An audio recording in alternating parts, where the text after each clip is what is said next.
In today's video, I'm going to teach you how to use Presenter View in Microsoft Teams. Microsoft Teams is essential for virtual meetings, and its Presenter View feature can greatly enhance your presentations. This powerful tool gives you a private window, showing your current slide, the next slide, and your speaker notes, while your audience only sees your main presentation. This ensures a smoother, more professional delivery, preventing you from fumbling with applications or forgetting talking points.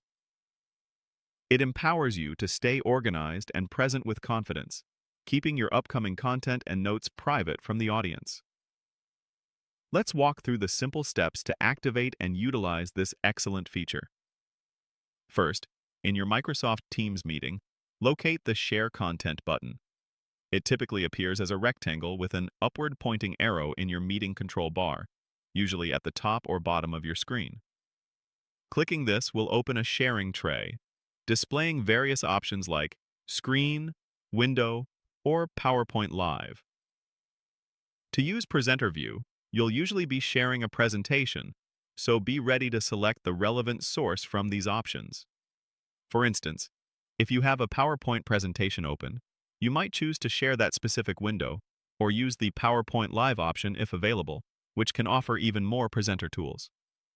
After clicking Share Content and seeing the options, you'll find Presenter View. This option is vital for an enhanced presentation experience. It's usually listed alongside other sharing modes within the sharing tray. Selecting Presenter View prompts Teams to prepare a specialized display.